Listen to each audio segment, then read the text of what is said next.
Hello my dear students, good evening all of you.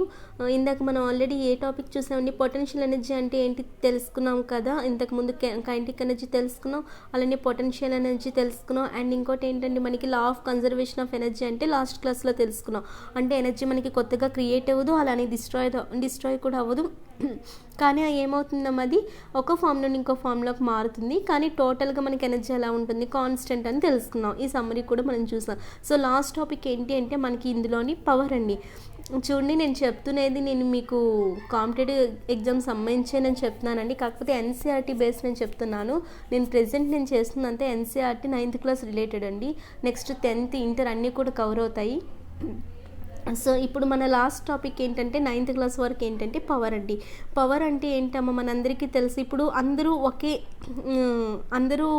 Okay work చేయగలరా అండి? మనం అందరం కూడా చేయలేం కదా. సపోజ్ ఒక పర్సన్ కొంత ఎక్కువ వర్క్ చేయొచ్చు, ఇంకో పర్సన్ కొంత తక్కువ వర్క్ చేయొచ్చు. అంటే ఒక్కొక్కరు ఒక్కో టైప్ ఆఫ్ వర్క్ కదండి. కొందరు తక్కువ లెవెల్లో చేస్తారు, కొందరు హై లెవెల్లో చేస్తారు. అంటే అందరికీ ఒకే క్యాపబిలిటీ ఉండదు కదమ్మా. ఒక్కొక్కరికి ఒక్కొక్క టైప్ ఆఫ్ కెపాసిటీ ఉంటుంది. కొందరికి ఎక్కువ ఉంటుంది, కొందరికి తక్కువ ఉంటుంది. అలానే ఇక్కడ చూడండి, ఒక ఓల్డ్ మ్యాన్ అనమాట ఏదో ఒకటి తీసుకొని వెళ్తున్నాడు. ఆయన కొద్దిగా స్లోగా వెళ్తాడు.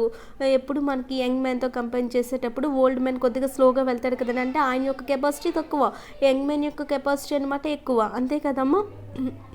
అలానే ఇక్కడ చూడండి, మనకన్నా ఇక్కడ కొన్ని మెషిన్స్ ఉంటాయి కదమ్మా, వాటికే కెపాసిటీ ఎక్కువ ఉంటుంది కదండి. మనం ఒక 5 kilograms సపోజ్ మనం ఒక సపోజ్ మనం ఒక 5 kilograms వెయిట్ ఉన్న దాన్ని సపోజ్ మనం 5 minutes మనం దాన్ని క్యారీ చేస్తాం అనుకో. అంటే 5 minutesలో మనం అది ఒక ప్లేస్ నుండి ఇంకో ప్లేస్కి పెట్టగలం అనుకోండి. అది మెషిన్ ద్వారా ఏమవుతుంది, మనకి జస్ట్ 2 secondsలో అయిపోవచ్చు. అంటే మనకన్నా ఈ మెషిన్స్కి కదమ్మా ఎక్కువ కెపాసిటీ ఉంటుంది. హ్యూమన్ బీయింగ్ కన్నా వీటికే మనకి ఎక్కువగా కెపాసిటీ ఉంటుంది. అంతే కదమ్మా. అంటే ఇక్కడ మనకి ఏంటి ఇప్పుడు అంటే ఇంత షార్ట్ టైంలో ఇక్కడ మనకి అది క్యారీ చేయడానికి ఎక్కువ టైం పడుతుంది. అదే వీటికైతే మనకి ఎలా ఉంటుంది, తక్కువ టైం ఉంటుంది. అంటే అక్కడ ఎంత టైంకి ఎంత వర్క్ జరిగిందని చెప్పేది మనకి ఏంటవుతుందంటే పవర్ అండి. అంటే పవర్ అంటే ఏంటి, ఇప్పుడు వర్క్ డన్ మనం దేంతో ఇండికేట్ చేస్తాం, డబ్ల్యూతో ఇండికేట్ చేస్తాం. టైంని టీతోని, పవర్ని దేంతో ఇండికేట్ చేస్తామంటే పీతో అమ్మ.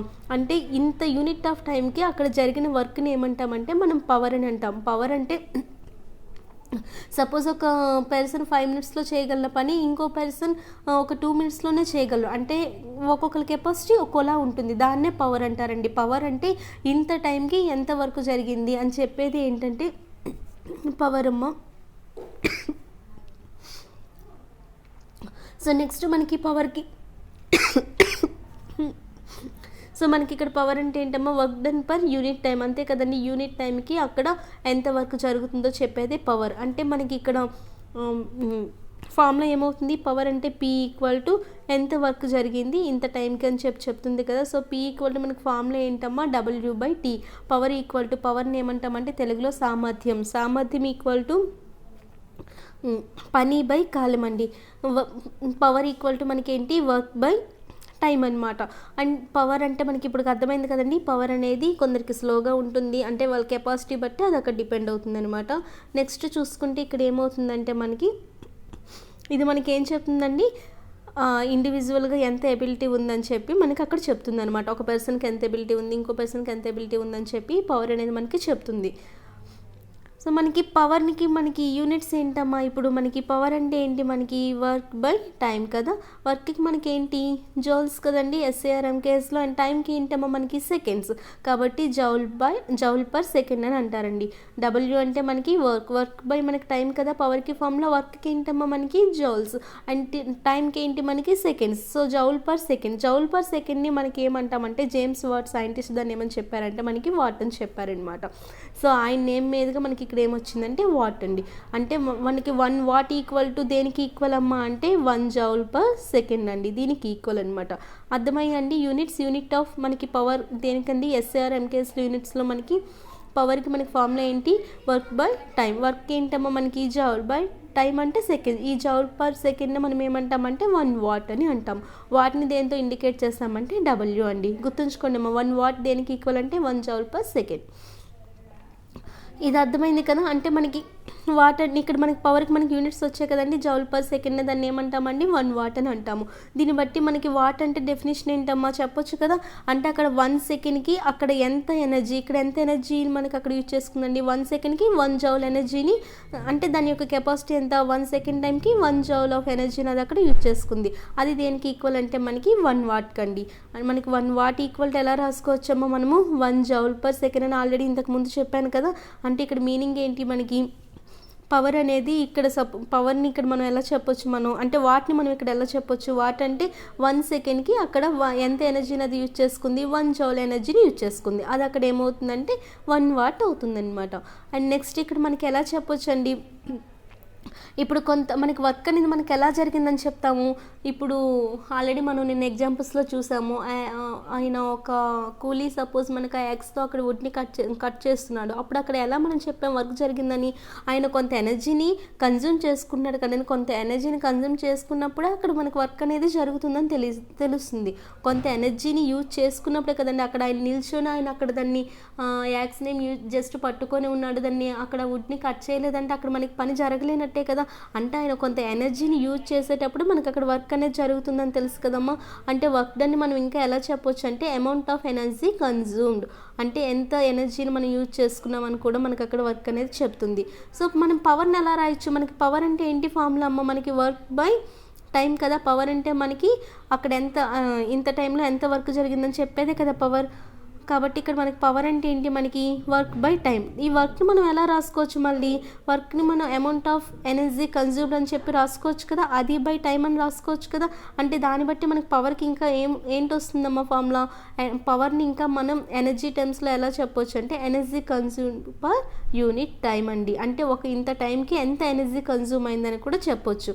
ఇది ఇంకోసారి చెప్తున్నా చూడండి, మనకి పవర్ ఈక్వల్ టు మనకి ఫార్ములా ఏంటమ్మా, వర్క్ బై టైం కదా. మనం వర్క్ని ఎలా చెప్పొచ్చు, వర్క్ అంటే మనకు అక్కడ ఎలా చెప్తుందాం, మనం ఎనర్జీ ఎంత కన్జ్యూమ్ అయిందని చెప్తేనే కదా అక్కడ వర్క్ జరిగినట్టు. అంటే ఇక్కడ మనం వర్క్ బదులు మనం ఎలా రాయొచ్చు, అమౌంట్ ఆఫ్ ఎనర్జీ అని రాసుకోవచ్చు కదా. అంటే ఎంత అమౌంట్ ఆఫ్ ఎనర్జీ అక్కడ కన్జ్యూమ్ అయిందో చెప్తుంది కదా వర్క్ అంటే. అంటే amount of energy consumed per ఏంటమ్మా యూనిట్ టైమే కదా. ఇంత టైంకి ఇంత ఎనర్జీ యూజ్ చేసాము, అది వాళ్ళ యొక్క పవర్. ఇంత టైంకి ఇంత ఎనర్జీ యూజ్ చేశాడు, అది ఈయన యొక్క పవర్ అని చెప్పి చెప్తుంది. అంటే మనకి ఇక్కడ వర్క్ బై టైంలో మనం ఎలా రాయొచ్చండి, ఎనర్జీ టైమ్స్లో కావాలంటే పవర్కి energy consumed per unit time. అర్థమైందమ్మా. అండ్ మనకి పవర్ ఈక్వల్ ఆల్రెడీ మనం యూనిట్స్ తెలుసుకున్నామండి, జౌల్ పర్ సెకండ్, దాన్ని వాట్ అంటారని తెలుసుకున్నాం. ఇదంతా ఆల్రెడీ డిస్కషన్ చేశాను. అంటే ఇక్కడ ఏంటమ్మా, ఇది మనకి ఎనర్జీ కన్జ్యూమ్ అయింది కదా ఇంత రేట్, అంటే మనకి ఇక్కడ వర్క్ అనేది ఎలా తెలుస్తుంది, ఇంత ఎనర్జీ కన్జ్యూమ్ అయింది ఇంత టైంలో అని చెప్పేదే కదమ్మా అక్కడ వర్క్. అండ్ నెక్స్ట్ ఏంటి, ఇప్పుడు సపోజ్ చాలామంది చెప్తుంటారు 60 వాట్స్ అని 100 వాట్స్ బల్బ్స్ అని అంటారు కదా. 60 వాట్స్ 100 వాట్స్ అంటే అక్కడ మీనింగ్ ఏంటమ్మా, సపోజ్ 60 వాట్స్ తీసుకోండి, 60 వాట్స్ తీసుకున్నాం కదా. సపోజ్ 60 వాట్స్ అంటే మనకు అర్థం ఏంటమ్మా, ఇప్పుడు సపోజ్ 60 జౌల్స్ ఆఫ్ అక్కడ అంటే 60 వాట్స్ అంటే అక్కడ మీనింగ్ ఏంటంటే మనకి వాట్ అంటే మీనింగ్ ఏంటమ్మా, మనకి అసలు వాట్ అంటే మనకి జౌల్ పర్ సెకండ్ కదా. సపోజ్ 60 వాట్స్ అంటే అక్కడ మీనింగ్ ఏంటమ్మా, 60 జౌల్ పర్ సెకండ్ అనుకోండి. అంటే అక్కడ మీనింగ్ ఎలా వస్తుంది, 1 సెకండ్ టైంకి అక్కడ 60 జౌల్స్ ఎనర్జీని అది యూజ్ చేసుకుంటే అప్పుడు దాన్ని 60 వాట్స్ అని అంటామండి. అంటే ఇక్కడ మనకు అర్థం ఏంటి, 60 వాట్స్ అంటే అక్కడ అర్థం ఏంటంటే వాట్ ఈక్వల్ మనకి ఏంటమ్మా జౌల్ పర్ సెకండ్ కదా. అంటే 1 సెకండ్కి అది ఎంత 60 జౌల్స్ వర్క్ని 60 జౌల్స్ ఎనర్జీని యూజ్ చేసుకుంటుంది. అప్పుడు దాన్ని ఏమంటామంటే 60 వాట్స్ అని అంటాము. సపోజ్ మనకి బిగ్గర్ యూనిట్స్ ఉంటాయండి పవర్లో. సపోజ్ అది ఏంటంటే కిలో వాట్ అని, మెగా వాట్ అని, ఇంకా మనకి చాలా బిగ్గర్ యూనిట్స్ ఉంటాయన్నమాట. కిలో వాట్ ఒకటి, మెగా వాట్ ఒకటి. అయితే ఈ రెండింటికి మధ్య రిలేషన్షిప్ ఏంటి, మనకి కిలో వాట్కి మెగా వాట్కి వాట్తో ఉన్న రిలేషన్షిప్ ఏంటి అంటే చూడండి, 1 కిలోవాట్ దేనికి ఈక్వల్ అంటే 1000 వాట్స్ కండి. అలానే 1 మెగావాట్ దేనికి ఈక్వల్ అంటే 10⁶ వాట్స్ కండి. ఈ రెండు మీరు గుర్తుంచుకొని మనకి క్యాలిక్యులేషన్స్ మనకి చాలా వరకు మ్యాథ్స్ అంటే ఫిజిక్స్లో మనకి ఇలాంటి క్వశ్చన్స్ వస్తాయి కదండి, ప్రాబ్లమ్ సాల్వింగ్ క్వశ్చన్స్. అలాంటి వాటిలో మనకి ఇవన్నీ యూజ్ అవుతాయి కాబట్టి గుర్తుంచుకొని. మనకి ఇంకా బిగ్గర్ యూనిట్స్ ఏంటమ్మా, కిలోవాట్, మెగావాట్. అంటే వాట్లో ఎలా కన్వర్ట్ చేయొచ్చు అంటే 1 కిలోవాట్ అనేది 1000 వాట్స్కి ఈక్వల్, 1 మెగావాట్ అనేది 10⁶ వాట్స్కి ఈక్వల్ అమ్మ. అండ్ మనకి ఇంకో యూనిట్ కూడా ఉందండి పవర్కి, హార్స్ పవర్ అని అంటారు. హార్స్ పవర్ని దేంతో ఇండికేట్ చేస్తామంటే హెచ్పితో, స్మాల్ హెచ్పి అండి.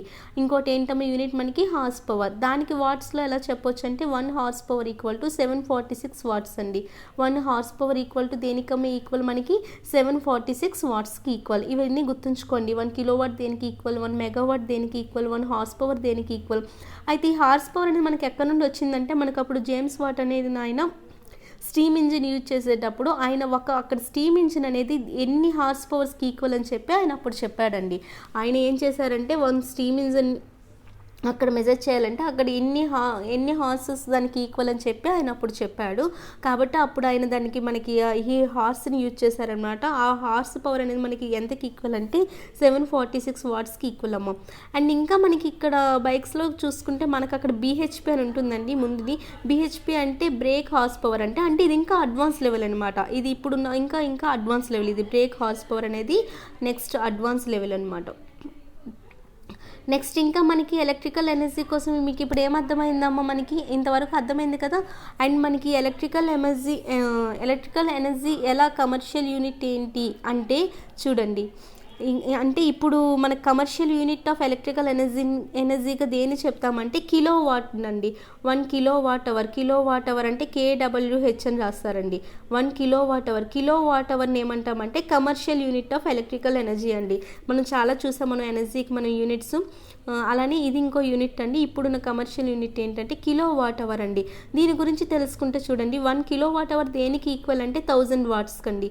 1 కిలోవాట్ అవర్ దేనికి ఈక్వల్ అమ్మా 1000 వాట్స్కి. కిలోవాట్ అవర్ని ఎలా రాసుకుంటామంటే 1 కిలోవాట్ దేనికి ఈక్వల్ అంటే 1000 వాట్స్కి. ఇది ఆల్రెడీ నేను మీకు ప్రీవియస్గా చెప్పాను ఇంతకుముందు. 1 కిలోవాట్ అవర్ అంటే అర్థం ఏంటి, ఆల్రెడీ మనకి 1000 వాట్స్ కదమ్మా. 1 కిలోవాట్ అంటే మనకి 1000 వాట్స్, ఇంకా అవర్ ఉంది కదా, ఇంటూ అవర్ అంటే 1000 వాట్స్ ఇంటూ అవర్గా దాన్ని రాసుకోవచ్చు. అండ్ మనకి వాట్ అంటే అర్థం ఏంటమ్మా జౌల్ పర్ సెకండ్ కదా. అంటే ఇక్కడ వాట్ బదులుగా ఏం రాసుకోవచ్చు, మీరు జౌల్ పర్ సెకండ్ అని రాసుకోవచ్చు కదా. ఇంకోసారి అర్థం చేసుకోండి అమ్మా. ఇక్కడ 1 కిలోవాట్ అని మనకి దేనికి ఈక్వల్ అంటే మనం ముందుగా చెప్పుకున్నాం ఆల్రెడీ 1000 వాట్స్ కానీ. అదే 1 కిలోవాట్ అవర్ ఇదే కదండి కమర్షియల్ యూనిట్ ఆఫ్ ఎనర్జీకి కమర్షియల్ యూనిట్ ఇదే కదమ్మా 1 kilowatt hour. So 1 kilowatt hour అంటే ఏంటి, 1 కిలోవాట్ అవర్ని వాట్స్లోకి మార్చితే ఎంతమ్మా 1000 వాట్స్ ఇంటూ ఇంకా అవర్ ఉంది కదా, ఇంటూ ఇంకా అవర్ అంటే 1000 వాట్స్ ఇంటూ అవర్. కానీ మనకి వాట్స్ దేనికి ఈక్వల్ అమ్మా మనకి జౌల్ పర్ సెకండ్ కదా. అంటే మనం వాట్స్ ప్లేస్లో ఏం రాయొచ్చు జౌల్ పర్ సెకండ్ రాసుకోవచ్చు కదా. ఇది ఆల్రెడీ ఇంతవరకు మీకు వచ్చింది 1000 వాట్స్ ఇంటూ అవర్ అని చెప్పి. వాట్స్ బదులుగా మనం ఏం రాసుకున్నాం joule per second into hour. కాకపోతే మనకు అన్నీ ఒకే యూనిట్స్లో ఉండాలి కాబట్టి అవర్ని సెకండ్స్లోకి మార్చండి అమ్మా. ఎందుకంటే ఇక్కడ సెకండ్స్లో ఉంది కాబట్టి దీన్ని సెకండ్స్లోకి మార్చండి. 1 అవర్ ఈక్వల్ టు దేనికి ఈక్వల్ మనకి 3600 సెకండ్స్ కదా. అంటే ఇక్కడ 1 అవర్ ప్లేస్లో ఎంత రాసుకోవచ్చు మనకి 3600 సెకండ్స్ అండి.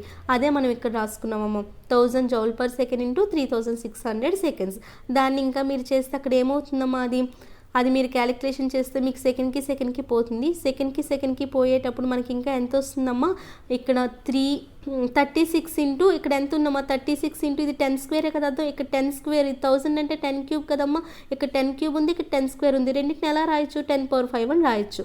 లేదు అంటే దీన్నే మనం ఒకవేళ దీన్ని ఇంకా ఎలా రాయొచ్చు అంటే మనం 10 చేత సపోజ్ డివైడ్ చేసామనుకోండి, 10 చేత మల్టిప్లికేషన్ డివైడేషన్ చేసేటప్పుడు ఎంత అవుతుంది, ఇది 36/10 అంటే ఎంత అంటే 3.6 అమ్మ ఇంటూ 10⁵ అండ్ ఇక్కడ పవర్ 1 ఉన్నట్టు అంటే ఇది 3.56 ఇంటూ 10⁶ జౌల్స్కి ఈక్వల్ అని. ఇంకొకసారి క్యాలిక్యులేషన్ పార్ట్ చూడండి.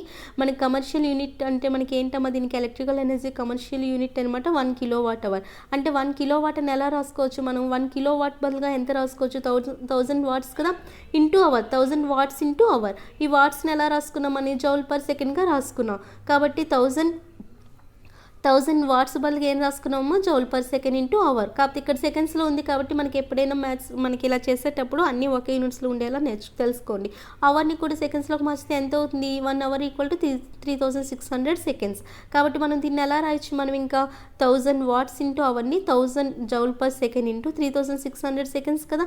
ఈ సెకండ్కి పోతే ఎంత ఉంటుందో అక్కడ మనకి ఇక్కడ ఉన్న 36ని ఇలాగే రాయండి. ఇక్కడ 1000 అంటే ఎంత ఇది 10 క్యూబ్ అని రాసుకోవచ్చు కదా 1000ని ఇంటూ ఇది ఇక్కడ 3600 అంటే 36 ఇంటూ 100 కదా. 100ని ఎలా రాయొచ్చు మనం 10 స్క్వేర్గా రాయొచ్చు.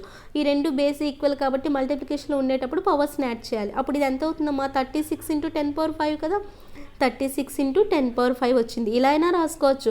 లేదు అంటే దీన్ని ఇంకా 10 చేత డివైడేషన్ మల్టిప్లికేషన్ చేస్తే అప్పుడు ఎంత అవుతుందండి, డివైడ్ అండ్ మల్టిపుల్ విత్ 10 చేస్తే అక్కడ మనకి ఏమవుతుంది అంటే 36/10 అంటే అక్కడ అర్థం ఏంటమ్మా, 3.6 కదా, ఇంటూ 10⁵ ఉంది. ఇక్కడ 10 పవర్ ఏమీ లేదంటే 1 అనే కదా అర్థం. ఇక్కడ కూడా బేసెస్ ఈక్వల్ అయ్యి అక్కడ పవర్స్ని యాడ్ చేయాలి కదా. అప్పుడు 3.6 ఇంటూ ఎంత వచ్చిందమ్మా మనకి 10.6. ఇదండి క్యాలిక్యులేషన్. ఇంకోసారి అర్థం కాకపోతే మళ్ళీ వినండి. సో మనకి 1 కిలోవాట్ అవర్ అనేది చాలా ఇంపార్టెంట్ అండి. ఎన్ని జౌల్స్కి ఈక్వల్ అమ్మా, ఇక్కడ సెకండ్ పోతే మిగిలిన యూనిట్స్ ఏంటి, జౌల్సే కదా. ఎన్ని జౌల్స్కి ఈక్వల్ అండి, ఇది చాలా ఇంపార్టెంట్. 3.6 ఇంటూ 10⁶ జౌల్స్కి ఈక్వల్ అండి. ఇది క్యాలిక్యులేషన్ పార్ట్. అండ్ మన ఎలక్ట్రిక్ మీటర్స్ ఉంటాయి కదమ్మా, అందులో మనకి ఏంటంటే ఇలా మనకి బోర్డులో కనిపిస్తుంటుంది కదా సంథింగ్, మనకి ఎలక్ట్రికల్ మీటర్ మన ఇంటి ముందు కానీ ఇంట్లో కానీ ఉంటే మనం వాటిని చూస్తే ఇలా కనిపిస్తాయి. ఇక్కడ కిలోవాట్ అవర్ అని ఉంటుంది. అంటే 1 కిలోవాట్ అవర్ ఎన్ని యూనిట్స్కి ఈక్వల్ అంటే 1 యూనిట్కి ఈక్వల్ అమ్మ. 1 కిలోవాట్ అవర్ దేనికి ఈక్వల్ అమ్మ, 1 యూనిట్కి ఈక్వల్. మనకి 1 యూనిట్ అని 2 యూనిట్ అని చాలామంది అంటుంటారు అక్కడ మనకి కరెంట్ గురించి వినేటప్పుడు, ఎవరైనా వచ్చేటప్పుడు ఇన్ని యూనిట్స్కి ఇంత అని కదా. దానికి అర్థం ఏంటంటే 1 కిలోవాట్ అవర్ దేనికి ఈక్వల్ అంటే 1 యూనిట్కి అండి. అదే 500 కిలోవాట్ అవర్ దేనికి ఈక్వల్ అంటే 500 యూనిట్స్కి. 1000 కిలోవాట్ అవర్ దేనికి ఈక్వల్ అంటే 1000 యూనిట్స్కి. అది గుర్తుంచుకోండి అమ్మ, 1 యూనిట్ దేనికి ఈక్వల్ అంటే 1 కిలోవాట్ అవర్కి. సో ఇదండి ఈ టాపిక్. నేను మీకు యాక్చువల్గా ఈరోజు నేను మీకు ప్రాబ్లమ్స్ చేసేదాన్ని, కాకపోతే ఈరోజు నేను చేయలేకపోయాను. రేపు మార్నింగే నేను వర్క్ పవర్ ఎనర్జీకి సంబంధించిన ప్రాబ్లమ్స్ అన్నీ చెప్తానండి. నెక్స్ట్ ఎల్లుండి నేను మీకు ఇంకో లెసన్తో వస్తానండి మీ ముందుకి. సో ఆల్ ఆఫ్ యూ ఒకసారి బాగా రివిజన్ చేయండి అమ్మా అందరూ. ఏమైనా డౌట్స్ ఉంటే అడగండి. So all of you good night, take care.